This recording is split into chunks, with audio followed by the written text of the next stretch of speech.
So viewers, এখন আমরা হচ্ছে যেটা নিয়ে পড়বো সেটা হচ্ছে আমাদের লার্জ ইন্টেস্টাইন। কি পড়বো আমরা? Large intestine. দেখো তাহলে লার্জ ইন্টেস্টাইন প্রথমে আমরা পড়বো লার্জ ইন্টেস্টাইন পার্টসগুলো, তাদের লেন্থগুলো এবং তাদের পেরিটোনিয়াম নিয়ে। এরপর আমরা পড়বো হচ্ছে আমার লার্জ ইন্টেস্টাইনের যে কার্ডিনাল ফিচার নিয়ে। এরপর হচ্ছে আমার কি পড়বো আমরা? এরপর আমরা পড়বো আমাদের কি নিয়ে? অ্যাপেন্ডিক্স নিয়ে। যে লার্জ ইন্টেস্টাইনের একটা পোর্শন হচ্ছে অ্যাপেন্ডিক্স, তার parts, position, situation, arterial supply, clinical importance সম্পর্কে আমরা জানবো। এরপর আমরা জানবো লার্জ ইন্টেস্টাইনের development, blood supply, nerve supply, content, transverse mesocolon নিয়ে আমরা জানবো। এরপর জানবো পার্টস ফর্ম, মানে বিসারাতে কি দেখা যায়। এরপর আমরা লার্জ ইন্টেস্টাইন হিস্টোলজি পড়বো। এরপর আমরা লার্জ ইন্টেস্টাইন আর স্মল ইন্টেস্টাইনের পার্থক্যটা পড়ে নিব।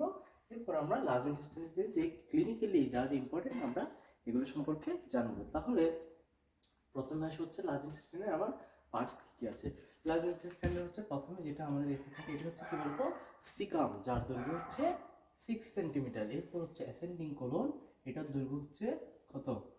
10 সেন্টিমিটার। এরপর এই যে অ্যাসেন্ডিং কোলন আর ট্রান্সভার্স কোলন মাঝখানে এই যে ফ্লেক্সারটা, এটাকে বলা হয় কি? Right colic flexor, right colic flexor. এরপর শুরু হয় এখান থেকে একটু পর্যন্ত লেফট কোলিক ফ্লেক্সার পর্যন্ত, এটা হচ্ছে ট্রান্সভার্স কোলন। ট্রান্সভার্স কোলন এর দৈর্ঘ্য হচ্ছে কত বলতো? 50 সেন্টিমিটার। এরপর লেফট কোলিক ফ্লেক্সার থেকে আমার কি এটা কি হচ্ছে আমার সিগময়েড কোলনের এই যে এখান থেকে যে সিগময়েড কোলন শুরু আগ পর্যন্ত, এটা হচ্ছে একটু পর্যন্ত আমার ডিসেন্ডিং কোলন। তাহলে একটু পর্যন্ত দৈর্ঘ্য হচ্ছে কত? একটু পর্যন্ত দৈর্ঘ্য হচ্ছে আমার 15 সেন্টিমিটার। কত? 15 সেন্টিমিটার। এরপর হচ্ছে আমার এই যে একটু পর্যন্ত, এটা হচ্ছে আমার সিগময়েড কোলনের দৈর্ঘ্য হচ্ছে আমার 40 সেন্টিমিটার। কত? 40 সেন্টিমিটার। এরপর হচ্ছে রেকটামের দৈর্ঘ্য হচ্ছে আমার 12 সেন্টিমিটার। এরপর অ্যানুয়াল ক্যানাল তো হচ্ছে আমার কি আরেকটা পার্ট, যদি এটা দৈর্ঘ্য হচ্ছে কি 3.8 সেন্টিমিটার। আর রেকটামের দৈর্ঘ্য 12 সেন্টিমিটার। এই হচ্ছে দৈর্ঘ্য আর আমার পার্টসগুলো। এরপর আমরা জানবো হচ্ছে পেরিটোনিয়াম হচ্ছে আমার ট্রান্সভার্স কোলন হচ্ছে হোললি পেরিটোনিয়াল, আর বাকিগুলো হচ্ছে রেট্রোপেরিটোনিয়াল। বাকিগুলো কি? রেট্রোপেরিটোনিয়াল। ট্রান্সভার্স কোলন ফুল পেরিটোনিয়াল। এই জন্য ট্রান্সভার্স কোলনের সাথে থাকে কি? ট্রান্সভার্স মেসোকোলন থাকে। এই জন্য হচ্ছে ট্রান্সভার্স কোলনকে আমরা কি বলি? ট্রান্সভার্স মেসোকোলন থাকায় ট্রান্সভার্স কোলন হচ্ছে পেরিটোনিয়াল, আর বাকিগুলো হচ্ছে রেট্রোপেরিটোনিয়াল। মানে সামনে পেরিটোনিয়াম আছে, পিছনে পেরিটোনিয়াম নেই। এরপর আসা হচ্ছে আমার কার্ডিনাল ফিচার। এই যে লার্জ ইন্টেস্টাইন হচ্ছে তিনটা কার্ডিনাল ফিচার থেকে। কয়টা কার্ডিনাল ফিচার থেকে? তিনটা কার্ডিনাল ফিচার থেকে। একটা হচ্ছে আমার টিনিয়া কোলাই। কত কি থাকে? টিনিয়া কোলাই। তারপর থাকে হচ্ছে সার্কুলেশন এন্ড হস্টেশন, আর 3 নম্বর হচ্ছে অ্যাপেন্ডিসিস অ্যাপিব্লিকা। এখন আসো এই টিনিয়া কোলাইটা কি আসলে? আমরা জানি হিস্টোলজি, তোমরা স্মল ইন্টেস্টাইন হিস্টোলজি জানো যে ওইখানে একটা মাসল থাকে, মাসকুলার কোটি, এটা হচ্ছে আউটার লংগিচুডিনাল মাসল। এই লংগিচুডিনাল মাসলটা তিনটা থিকেন্ড হয়ে ব্যান্ড হয়ে সৃষ্টি করে টিনিয়া কোলাই, যেটার দৈর্ঘ্য হচ্ছে 4 ফিট, আর পুরো লার্জ ইন্টেস্টাইনের দৈর্ঘ্য হচ্ছে 6 ফিট। তাহলে এই খেয়াল করো, তাহলে টিনিয়া কোলাই কয় ফিট? 4 ফিট। আর লার্জ ইন্টেস্টাইন হচ্ছে 6 ফিট। তাহলে এই 4 ফিট টিনিয়া কোলাইয়ের মধ্যে যদি 6 ফিট লার্জ ইন্টেস্টাইনটা থাকে, তাহলে কি হবে? এখানে সার্কুলেশন মানে থলে এবং হস্টেশনের সৃষ্টি হবে। তাহলে টিনিয়া কোলাই গেল, সার্কুলেশন এন্ড হস্টেশন গেল, এবং সার্কুলেশন হস্টেশনের পাশাপাশি যে হচ্ছে আমার ফ্যাট জমার কারণে কি তৈরি হয়? অ্যাপেন্ডিসিস অ্যাপিব্লিকা তৈরি হয়। তাহলে এই হচ্ছে আমার লার্জ ইন্টেস্টাইনের কি কার্ডিনাল ফিচার। এবং টিনিয়া কোলাই সার্কুলেশন বোঝার জন্য তোমরা যে একটা কাপড়ে যদি আমরা একটা সুতাকে টান দিই, তাহলে দেখবা ওই সুতাটা হচ্ছে আমার টিনিয়া কোলাই, আর যে ভাঁজ সেগুলো এগুলো হচ্ছে সার্কুলেশন এন্ড হস্টেশন। এর পাশে হচ্ছে আমার অ্যাপেন্ডিক্স। এই যে অ্যাপেন্ডিক্স, এই যে কার সাথে? সিগামের সাথে যে পোর্শনটা থাকে, এটা হচ্ছে অ্যাপেন্ডিক্স। এই অ্যাপেন্ডিক্সের আমরা কি বলবো? প্রথমে অ্যাপেন্ডিক্সের বডি, টিপ, আর হচ্ছে যে base of the appendix, base body, tip. এটার পার্টসগুলো পারফেক্ট পজিশন। এই যে বেস, অ্যাপেন্ডিক্সের বেসটাকে হচ্ছে আমার ম্যাকবার্নিস পয়েন্ট। কোন পয়েন্ট? ম্যাকবার্নিস পয়েন্ট। কোথায় থাকে? ম্যাকবার্নিস পয়েন্ট। এই ম্যাকবার্নিস পয়েন্ট কোনটা আসলে? ম্যাকবার্নিস পয়েন্ট হচ্ছে আমার যে অ্যান্টিওসিপিয়াল আইলেক্স স্পাইন আর হচ্ছে আম্বিলিকাস বরাবর আমরা যে একটা লাইনটা নিই, এই লাইনের মিডিয়াল 2/3 আর হচ্ছে ল্যাটেরাল 1/3 এর যে জাংশন, এখানে হচ্ছে আমার ম্যাকবার্নিস পয়েন্ট। এটা কি? ম্যাকবার্নিস পয়েন্ট। এখানে কি থাকে? Base of the appendix. এই কারণে যখন হচ্ছে আমার এই অ্যাপেন্ডিক্সের ব্যথাটা কিন্তু এই বেস অফ দ্য অ্যাপেন্ডিক্স এই ম্যাকবার্নিস পয়েন্টে কী করা হয়, ফিল করা হয়। তাহলে দেখো এরপর আমরা যেটা বুঝলে এই অ্যাপেন্ডিক্সটার কাজ কী, এই অ্যাপেন্ডিক্সের কি কাজ কী, এই অ্যাপেন্ডিক্সের কাজ হচ্ছে এই যে লিম্ফোসাইট তৈরি করে, এবং লিম্ফোসাইট তৈরির মধ্যে ইমিউনিটিতে কী একটা ভূমিকা রাখার পাশাপাশি এই জন্য এটাকে কী বলা হয়, অ্যাবডোমিনাল টনসিল বলা হয়।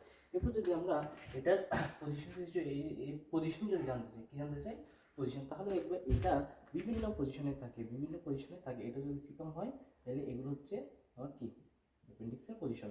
এটাকে বলা হয় কি সিকামের নিচে, তাহলে সাবসিকাল এই কোলনের পিছনের দিকে, সাবসিকাল অ্যান্ড প্যারাকোলিক। এটা হচ্ছে কি রেক্টো পিছনে, পিছনে রেক্টোসিকাল রেক্টোকোলিক, রেক্টোসিকাল রেক্টোকোলিক। আর এগুলো হচ্ছে প্রি এবং পোস্টাইলিয়াল, এটা হচ্ছে মিডিংগুইনাল, এটা হচ্ছে কি আমার পেলভিক, এটা হচ্ছে প্রোমেন্টেরিক। এর মধ্যে আমার এই যে রেক্টোসিকাল রেক্টোকোলিক সবচেয়ে কমন, এটা হচ্ছে 60% মানুষের ক্ষেত্রে পাওয়া যায়, আর পেলভিক হচ্ছে 30% মানুষের ক্ষেত্রে পাওয়া যায়। এগুলো হচ্ছে আমার common position of the appendix. এরপর হচ্ছে সিচুয়েশন তো বললাম, তোমার এই আর্টেরিয়াল সাপ্লাই, আর্টেরিয়াল সাপ্লাইয়ের মধ্যে অ্যাপেন্ডিক্সের আর্টারি সাপ্লাই হচ্ছে appendicular artery, which is the branch of ileocholic artery। আর ileocholic কার ব্রাঞ্চ, ileocholic হচ্ছে সুপিরিয়র মেসেঞ্জিক আর্টারির ব্রাঞ্চ। এবং আসলে এই যে ক্লিনিক্যাল ইম্পর্টেন্স হচ্ছে অ্যাপেন্ডিক্সের প্রদাহ, অ্যাপেন্ডিক্সের প্রদাহ। Any inflammation is appendix is called appendicitis, appendicitis. এখন বলা হয় অ্যাপেন্ডিসাইটিসের ব্যথাটা প্রথমে আম্বিলিকাল রিজিয়নে কেন হয়, কারণ এদের সেম টি10 সেম কি সেগমেন্টাল নার্ভ সাপ্লাইয়ের কারণে, সেম সেগমেন্টাল নার্ভ সাপ্লাইয়ের কারণে হচ্ছে আমার কোথায় এই যে আম্বিলিকাসে প্রথমে আমার ব্যথাটা শুরু হয়। এরপর আম্বিলিকাস থেকে এটা রাইট আইলিয়াক ফসার দিকে কি করে, রাইট আইলিয়াক ফসার দিকে এটা কি হয়, ট্রান্সফার হয়ে যায়। কেন, এই যে টি10 হচ্ছে সেম সেগমেন্টালের জন্য আম্বিলিকাস, কিন্তু এখান থেকে রাইট আইলিয়াক ফসে চলে যায় due to the local peritonitis, মানে পেরিটোনিয়াম প্রদাহের কারণে আম্বিলিকাস থেকে রাইট আইলিয়াক ফসে আমার কি ব্যথাটা চলে যায়। এরপর আসো ডেভেলপমেন্টটা দেখি। ডেভেলপমেন্ট, তাহলে এই যে লার্জ ইন্টেস্টাইনের আমরা পড়েছিলাম, লার্জ ইন্টেস্টাইনের ট্রান্সভার্স কোলনের রাইট টু থার্ড পর্যন্ত আসবে আমার মিডগার্ড থেকে। আর এখানে কোথায় এই যে ট্রান্সভার্স কোলনের লেফট 1/3 থেকে এই যে এখানে কোথায় আমার একটা এই যে অ্যানাল ক্যানেলের পেকটিনেট লাইন পর্যন্ত, কতটুকু পেকটিনেট লাইন পর্যন্ত আসবে আমার হাইন্ডগার্ড থেকে, কোথেকে আসবে হাইন্ডগার্ড থেকে। এটা হচ্ছে তার ডেভেলপমেন্ট। এরপর হচ্ছে আমার ব্লাড সাপ্লাই, ব্লাড সাপ্লাই ক্ষেত্রে এই যে রাইট টু থার্ড পর্যন্ত, ট্রান্সভার্স কোলনের রাইট টু থার্ড পর্যন্ত যা দিবে সব সুপিরিয়র মেসেঞ্জিক আর্টারির ব্রাঞ্চ দিবে। আর এই যে ট্রান্সভার্স কোলনের ক্ষেত্রে এই ব্রাঞ্চটার নাম হচ্ছে right and left branch of middle colic artery. এটা হচ্ছে কার ব্রাঞ্চ, আলটিমেটলি সুপিরিয়র মেসেঞ্জিক আর্টারির ব্রাঞ্চ। আর এই যে লেফট ফ্রন্টার থেকে এই পোর্শনটা হচ্ছে ascending branch of left colic artery, which is the branch of inferior mesenteric artery. আর ভেনগুলো সেম করেসপন্ডিং ভেন হবে। তাহলে একটু পর্যন্ত সুপিরিয়র মেসেন্ট্রিক ভেসেল, এদিকে ইনফিরিয়র মেসেন্ট্রিক ভেসেল। এগুলো হচ্ছে আমার ব্লাড সাপ্লাই, এগুলো হচ্ছে কি ব্লাড সাপ্লাই। এরপর নার্ভ সাপ্লাই, নার্ভ সাপ্লাই হচ্ছে সিম্পেথেটিক আসবে হচ্ছে এটার ক্ষেত্রে superior mesenteric plexus, inferior mesenteric plexus. আর হচ্ছে আমার প্যারাসিম্পেথেটিক দিকে এটা আসবে ভেগাস, এটা হচ্ছে পেলভিক অ্যাসপ্লাকনিক নার্ভ থেকে। S2 S3 S4 যাদের উদ্বেল, এগুলো হচ্ছে প্যারাসিম্পেথেটিক। এরপর হচ্ছে আমার কন্টেন্ট অফ দ্য ট্রান্সভার্স মেসোকোলনটা কি, ট্রান্সভার্স মেসোকোলনটা হচ্ছে আসলে কি, ট্রান্সভার্স মেসোকোলনটা হচ্ছে এই ট্রান্সভার্স কোলনের সাথে হচ্ছে কি থাকবে, এইভাবে করে কি থাকে ঝুলে থাকবে, এইভাবে কি থাকবে ঝুলে থাকবে। এটা যেহেতু এখানে ঝুলে থাকবে তাহলে প্রথম কন্টেন্ট হচ্ছে কে, ট্রান্সভার্স মেসোকোলন। আর এটার পরের কন্টেন্টগুলো হচ্ছে এই যে এখানে যে আর্টারিগুলো ছিল, আর্টারি ছিল না, branches of inferior and superior mesenteric vessel, পাশাপাশি লিম্ফেটিক্স থাকবে লুসেরিয়াল টিস্যু থাকবে। এরপর হচ্ছে আমরা যেটা দেখবো এটা হচ্ছে পার্টস অফ ভিসারা। এই যে যত কিছু পড়লাম এগুলো চলো আমরা তাহলে কোথেকে দেখবো, ভিসারা থেকে দেখে আসি। তাহলে চলো আমরা ঘুরে আসি ডিসেকশন রুম থেকে। সো ভিউয়ার্স দেখো, এটা প্রথমে আমরা যেটা দেখবো ভিসেরা দেখার আগে, এটা হচ্ছে একটা কিসের লার্জ ইন্টেস্টাইনের যে সিকাম পোর্শন, এটার একটা মডেল। দেখো এখানে যেটা দেখা যায় এটা হচ্ছে আমার সিকাম, এটা হচ্ছে terminal part of the ileum, এটা হচ্ছে অ্যাপেন্ডিক্স। তো এটা হচ্ছে টার্মিনাল পার্ট অফ আইলিয়ামের সাথে এটা হচ্ছে আমার কি দি মেসেঞ্জি। আর এটার সাথে হলুদ যেগুলো থাকে অ্যাপেন্ডিক্সের সাথে, এগুলো কি বলতো, এগুলো হচ্ছে কি মেসো অ্যাপেন্ডিক্স। তারপর এখানে থাকে যে কি টেম্পোরারি সার্কুলার ফোল্ড। এরপর এই আইলিয়ামটা এখানে যেহেতু ওপেন হয়েছে, এটা হচ্ছে আইলিওসিকাল ভালভ। এরপর দেখো এই যে লার্জ ইন্টেস্টাইনের মধ্যে হচ্ছে আমার কার্ডিনাল ফিচারগুলো কিন্তু এখানে দেখা যায়। এই যে লম্বা লম্বা ব্যান্ড যেগুলো, এগুলো হচ্ছে কি টিনিয়া কোলাই। এরপর টিনিয়া কোলাই, তারপর এগুলো হচ্ছে কি, এই যেগুলো ফুল আছে এগুলো হচ্ছে সাইকুলেশন, আর মাছগুলো হচ্ছে হস্টেশন, আর যে হলুদ হলুদ ছোটো ছোটো এই যে হলুদ হলুদ এগুলো হচ্ছে অ্যাপেন্ডিসিস এপিপ্লেইকা। তো এই হচ্ছে এই ডামিটা থেকে আমার দেখা যায়।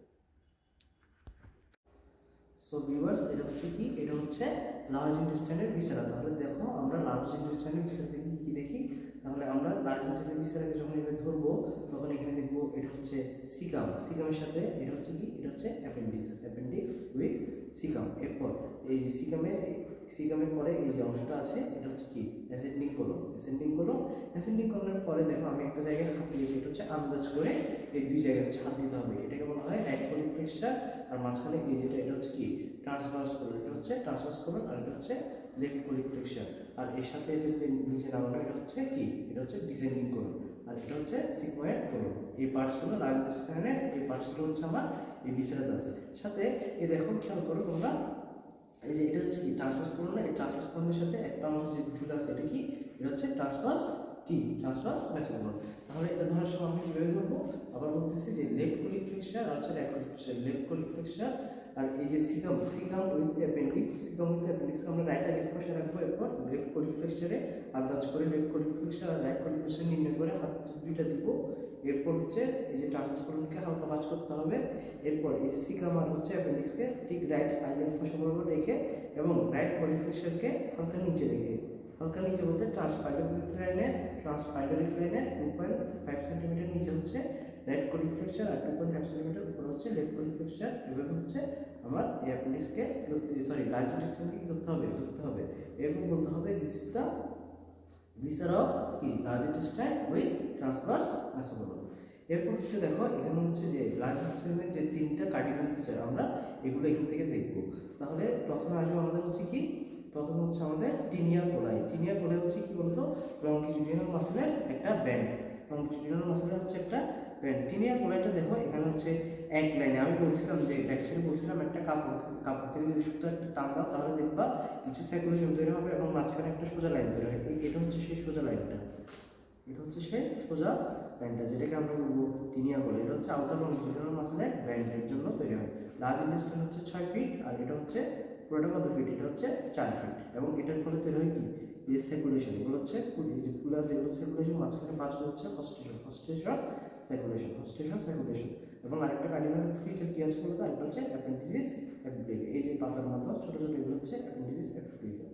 আবার তাহলে আবার দেখেন আমরা কিভাবে ধরতে হয়, এটা ধরতে হবে এই যে সিকাম আর হচ্ছে অ্যাপেন্ডিক্সকে হচ্ছে রাইট আর লেফট পাশে বরাবর রেখে, এরপর হচ্ছে এই যে রাইট কোলিক ফ্লেক্সারকে হালকা নিচে রেখে ঠিক এভাবে হচ্ছে ধরতে হবে।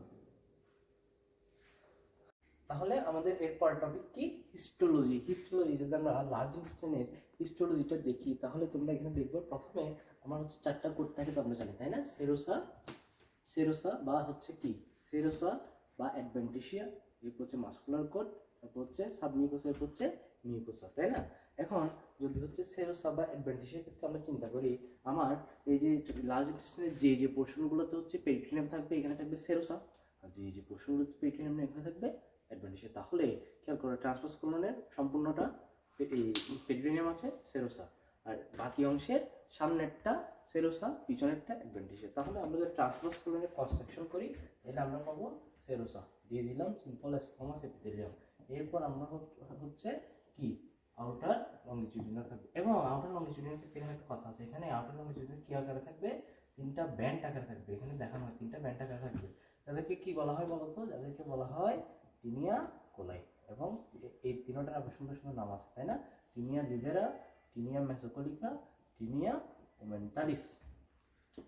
এরপর হচ্ছে থাকবে মিডাল সার্কুলার, এরপর হচ্ছে কি থাকবে মিডাল সার্কুলার। এরপর হচ্ছে এরপর করতে কি আমাদের সাবমিউকোসা, সাবমিউকোসা কি থাকে, ডেন্স ইরেগুলার কানেক্টিভ টিস্যু, মানে কি ফাইবার, ফাইবার বেশি থাকবে আর হচ্ছে সেল কম থাকবে, আর হচ্ছে কি থাকবে, ক্যাপিলারি থাকবে এবং কিছু নার্ভ প্লেক্সাস থাকবে। এবং তোমরা বিশেষ করে গার্টের ক্ষেত্রে যে সাবমিউকোসাতে যে গার্টের যে নার্ভ প্লেক্সাস থাকে তাকে কি বলে, মেসনাস প্লেক্সাস বা সাবমিউকোসাল প্লেক্সাস। আর হচ্ছে এই মাসেল লেয়ারের মাঝখানে যে নার্ভ প্লেক্সাস থাকে তাকে বলা হয় মাইন্টেরিক প্লেক্সাস, তাকে বলে মাইন্টেরিক প্লেক্সাস, সাবমিউকোসাল প্লেক্সাস। আর এটা হচ্ছে সাবমিউকোসাল প্লেক্সাস আর মেসনাস প্লেক্সাস, এটা হচ্ছে মাইন্টেরিক প্লেক্সাস অর অরস্পেচ প্লেক্সাস। এরপর হচ্ছে এই যে সাবমিউকোসার পর হচ্ছে আমার কি মিউকোসা, তাই না? মিউকোসার আলাদা করবো আমরা কি দিয়ে মাস্কুলারিস মিউকোসা প্রথম। এরপর যাবো আমরা ল্যামিনা প্রোপিয়া। এরপর আমরা কই যাবো? ল্যামিনা প্রোপিয়া। ল্যামিনা প্রোপিয়াতে আমরা কি দেখবো? লুজ কানেক্টিভ টিস্যু, কি দেখবো? লুজ কানেক্টিভ টিস্যু, আর হচ্ছে কিছু কি দেখবো? এই যে কানেক্টিভ টিস্যু সেলগুলো আমরা এখানে কি করবো? দেখতে পাবো। এরপর হচ্ছে আমরা ল্যামিনা প্রোপিয়ার পর আমরা হচ্ছে কি আঁকবো বলো তো? আমার লাইনিংটা আঁকবো। তাই লাইনিং কি? লাইনিং হচ্ছে কি? সিম্পল কলামনার এপিথেলিয়াম, এবং এই কলামনার এপিথেলিয়ামের মধ্যে অনেকগুলো কি থাকবে? গবলেট সেল থাকবে, কারণ এখানে কি হবে? রিঅবজর্পশন হবে। তাহলে কলামনার সেলের পাশাপাশি এখানে আমরা কি দেখবো? গবলেট সেল দেখবো। এবং লার্জ ইন্টেস্টাইনে এটার পরিমাণ অনেক বেশি ফর দ্য কি অ্যাবজর্পশন, ডিউ টু অ্যাবজর্পশন। এরপর হচ্ছে এই হচ্ছে আমার হিস্টোলজিক্যাল স্ট্রাকচার কার? লার্জ গাটের। এখন আমরা যাই যদি ডিফারেন্স করতে যাই লার্জ গাট আর স্মল গাট, যেহেতু হিস্টোলজি আছে, আমরা যদি প্রথমে হিস্টোলজিক্যালি দেখি তাহলে দেখবা ইন্টেস্টাইনে হচ্ছে গবলেট সেল কম থাকে, সরি স্মল ইন্টেস্টাইনে গবলেট সেল কম থাকে, আর লার্জ ইন্টেস্টাইনে গবলেট সেল বেশি থাকে। আর এমনি যদি বলতে যাও তাহলে লার্জ ইন্টেস্টাইন হচ্ছে দৈর্ঘ্যতে ছোট কিন্তু তার ওয়াইড বেশি, তার যে প্রস্থ এটা বেশি, কিন্তু স্মল ইন্টেস্টাইন দৈর্ঘ্যতে বড় কিন্তু তার লুমেন ছোট। এরপর যদি দেখে যাও এই যে লার্জ ইন্টেস্টাইন হচ্ছে আমার কি থাকে? লার্জ ইন্টেস্টাইন আইলিয়ামে আমার পিয়ার স্পেস থাকবে, তাই না? কিন্তু এই যে লার্জ গার্ডে এখানে কিছু লিম্ফোসাইটিস থাকে, কিন্তু এগুলো কি পিয়ার স্পেস তৈরি করে না, কি তৈরি করে না? পিয়ার স্পেস তৈরি করে না, এগুলো ছড়ানো ছিটানোভাবে থাকে। এরপর যদি আমরা পার্থক্য করি হচ্ছে লার্জ ইন্টেস্টাইনে যে তিনটে কি থাকে? কার্ডিনাল ফিচার থাকে, এগুলো কিন্তু আমাদের স্মল ইন্টেস্টাইনে থাকে না। স্মল ইন্টেস্টাইনে থাকে circular fold, microvilli, villi, microvilli, এগুলো যেগুলো সারফেস এরিয়া বৃদ্ধি করে। এগুলো হচ্ছে লার্জ স্মল ইন্টেস্টাইনের মধ্যে পার্থক্য। এরপর হচ্ছে আমার ক্লিনিক্যাল ইম্পর্টেন্স। এখন ক্লিনিক্যাল ইম্পর্টেন্স যেটা বিশেষ করে যেটা পরীক্ষা সেটা হচ্ছে কনজেনিটাল মেগাকোলন আর হার্শপাং ডিজিজ। কনজেনিটাল মেগাকোলন আর অ্যাগেনিওনিক মেগাকোলন আর হার্শপাং ডিজিজ। এটা কি জিনিস? এটা হচ্ছে আমার যে প্যারাসিম্পেথেটিক প্লেক্সাসগুলো, এগুলো যদি কোলনে অ্যাবসেন্ট থাকে তাহলে আমার যে কোলনের যে হচ্ছে কন্ট্রাকশন, এই কন্ট্রাকশনটা হয় না। এর ফলে এখানে যে খাদ্যগুলো সেখানে জমা হতে থাকে, এগুলো আর রেকটাম দিয়ে হচ্ছে আমার দেহের বাইরে নিষ্কাশিত হতে পারে না। এই জন্য কোলনটা বড় হয়ে যায়, যাকে বলা হয় অ্যাগেনিওনিক, যেখানে গ্যাংলিয়ন নেই, বা গ্যাংলিয়নিক বা কনজেনিটাল মেগা বড় colon, megacolon or Hirschsprung disease. এই হচ্ছে আমার ক্লিনিক্যাল ইম্পর্টেন্স লার্জ ইন্টেস্টাইনের। সো ভিউয়ার্স, এই হচ্ছে আমাদের এই যে লার্জ গাট নিয়ে হচ্ছে আজকের আলোচনা।